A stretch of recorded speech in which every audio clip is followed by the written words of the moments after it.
Okay, so in this video, we are going to take a look at a few budget tablet options here under $300 to see if I can help you make a purchasing decision here. Let's go ahead and jump in. Now, first things first, these budget options are all, at least almost all, under $300 except for one. I went ahead and added the iPad 9 simply because there are places where you can find this guy for about $309. So I figure $10 difference, what's the big deal? Let's go ahead and include that. Now, if you are in the market for a budget tablet, because you're going to school or you're going back to school, or maybe you just want a budget tablet, right? You just want to make sure that you get the best bang for your buck. I think this would be a good video for you to watch until the end. Now, we're not going to do a deep dive. If you want a more comprehensive take on either one of all of these tablets, make sure to just go to the videos tab of the channel, search for whichever one you are interested in. Now, the very first one we are going to start off with here is actually one of my all-time favorite. It is the Samsung Galaxy Tab S6 Lite. This is the 2020 version. If you've been following the channel for a while, then you probably know that this has remained my favorite for a very long time. Not because it's the best tablet out there, but just because it's one of the OGs, one of the pioneers in terms of offering the best ratio of value to performance to specs to all of that. This was the perfect tablet when it dropped back in 2020. You also will notice that I have styluses for all of these tablets here, and of course that's simply because I'm putting an emphasis, for those of you going back to school and you may need, to be using a pen or a pencil to be writing with. So this S Pen goes with the Samsung Galaxy Tab S6 Lite that you have here. This is a pretty nice tablet. The 2022 model is out. I actually reviewed that. I actually made a few videos on the 22 model. If you're interested in that, make sure to go ahead and follow the link or go to the video section. You should be able to find it there. But anyway, so the 2020 model here is loaded with a Exynos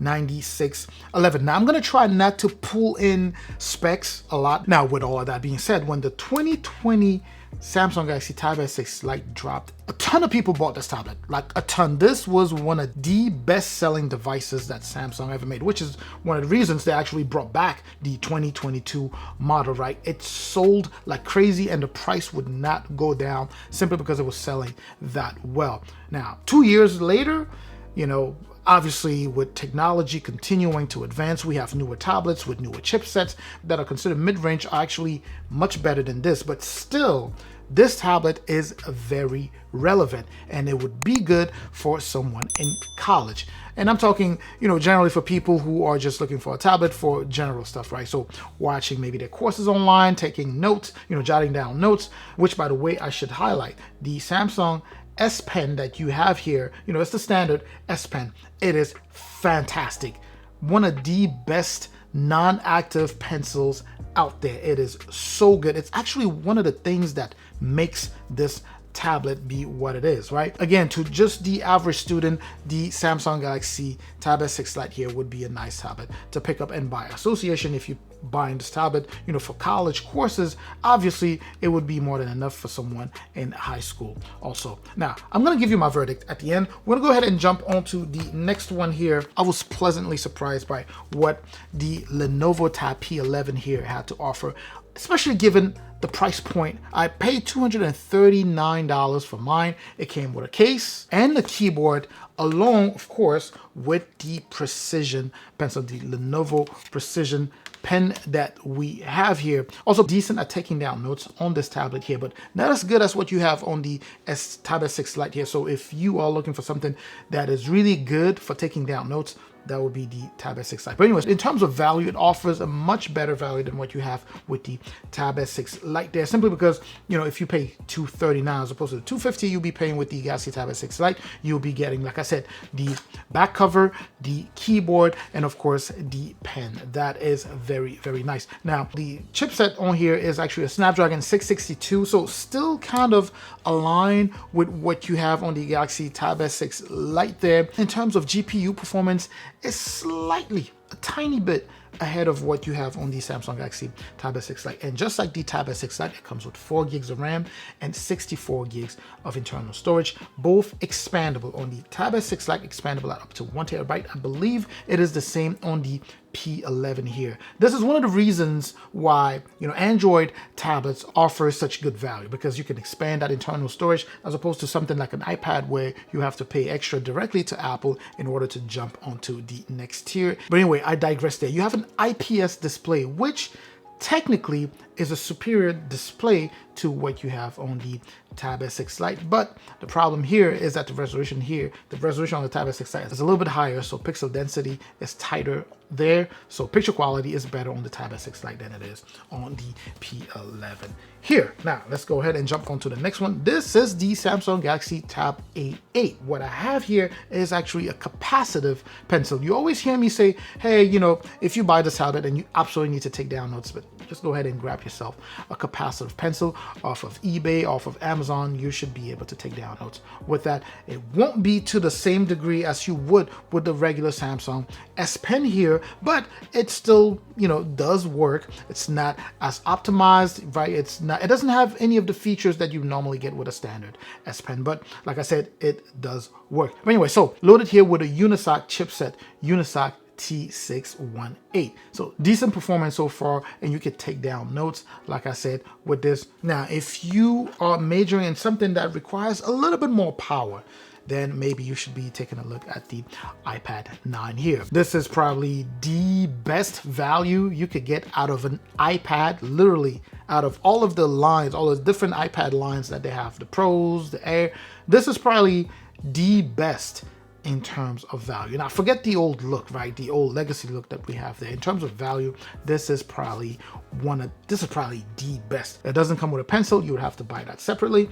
And of course, this is the Apple Pencil 1st Gen, which is compatible with this guy here. It does come with some features, right? And you should be able to take down notes. And it is loaded with an A13 Bionic chip. So definitely a lot more powerful than the other tablets that you have. The IPS display as well, but unfortunately, it's not laminated. So when it comes down to entertainment, watching movies and things like that, it might seem a little weird, but you get used to it. This also comes with 64 gigs of internal storage, non-expandable. So if you buy 64 gigs, that's it. You cannot expand like you are able to do on the other three, and it has 3 gigs of RAM. I don't think I said what the base storage was on the Galaxy Tab A8 here. You have 32 gigs of internal storage and 3 gigs of RAM. Internal storage can be expanded also at up to 1 terabyte using a micro SD card. Okay, so let's go ahead and do a quick summary here that will lead to the verdict. If you are looking at the Lenovo Tab P11 here, keep in mind that it does offer fantastic value. You get quad speaker setup, you get an IPS display, you get a Snapdragon 662, meaning, you know, performance is pretty decent. You can multitask a little bit, right? And then you get the precision pen. This is assuming, of course, you go for the deal that I got for $239, where you get the tablet and you get the keyboard and you also get the pen. But anyway, so you get cameras that are so not so great, but you get a native keyboard for this guy here. And taking down notes with that precision pen is decent, but palm rejection is not so good on here. So when you're taking down notes, every now and then you will see some marks left by the palm of your hand, so you have to go back and delete. So in terms of user experience with the pen, not so great, but overall very good value at $239. Now for the Samsung Galaxy Tab A8 here, keep in mind that if you're going to college, you are likely taking down notes. It'll be better for you to get something with a native pen or pencil, something that is very optimized to work on the tablet. The Samsung Galaxy Tab A8 here does not have one, which is why I share this one as an option for you to buy if you absolutely must go for the Samsung Galaxy Tab A8, which, by the way, I believe is the cheapest out of all of these three.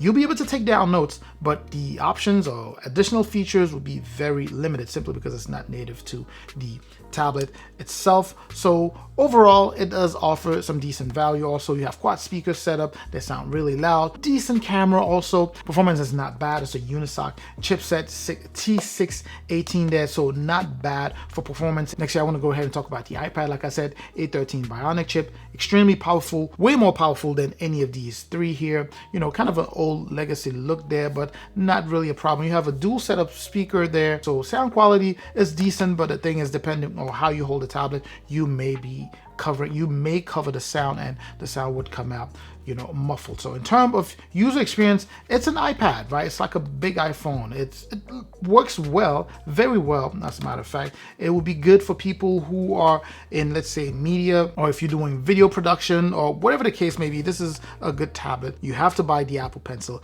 separately, and it does work pretty well there. And then lastly, of course, would be the Samsung Galaxy Tab S6 Lite, which is a very nice option to have. And I know some people are going to say, well, this tablet is 2 years old, you know, why should I buy that? Well, you should buy that because, number one, brand recognition, and because of everything that is packed in here. Now, when I say brand recognition, I simply mean Samsung is known, is recognized for pushing updates, right? This guy is running Android 12, and you still have one major update, you know, Android 13, that's going to be pushed to this tablet. Beyond that, you have the proprietary program on here, the Samsung Dex, right? Which is one thing that will make you as productive as possible, right? You're going to be able to use it, or to have the UI turn into a mini desktop, so you can be super productive, especially for students. You also have an S Pen, which, by the way, none of these other three can match. The S Pen offers, you know, user experience that is not matched by any of these three right here. So bottom line, if you're looking for raw power and you want it to be supported over the next 3 to 5 years, then you should go ahead and buy yourself the iPad. Now, you're going to be limited, a little bit limited, when it comes down to productivity and multitasking and things like that, you know, as opposed to what you would have with the Samsung Galaxy Tab S6 Lite there, but it will be supported longer than any of these, and you also have access to some exclusive professional apps not available on the Android platform. Number two, I want to say, if you want something that's just going to offer you versatility, multitasking, be able to do a bunch of things at the same time, then the Samsung Galaxy Tab S6 Lite here. If you want something that's just going to offer you the best value, it would probably be this guy, because it's going to be cheaper than all of them. Come in that combo where you get the keyboard and all that extra stuff. It's going to be less than $240, and it's going to offer you all of that. And you also have a program here similar to Samsung Dex, where you're able to do some light level of multitasking. And of course, you do have the Precision Pen, the Lenovo Precision Pen there. Not as precise as what you would have on the S6 Lite, but still there. And then finally, of course, this would be the last choice. That would be the Tab A8. You can buy a capacitive pencil. If you don't need a pencil, this would probably be a very nice pickup, because without the pencil, it works extremely well, and it is the cheapest out of all of these four. I'm certainly hoping that helped your purchasing decision. And I know this is not going to fit everyone. If you have specific questions about these tablets, let me know in the comment section. I'm going to try to answer those questions. And of course, I'm hoping to be able to catch you there and catch you in the next video. Up until that next video, of course, as always, stay safe out there.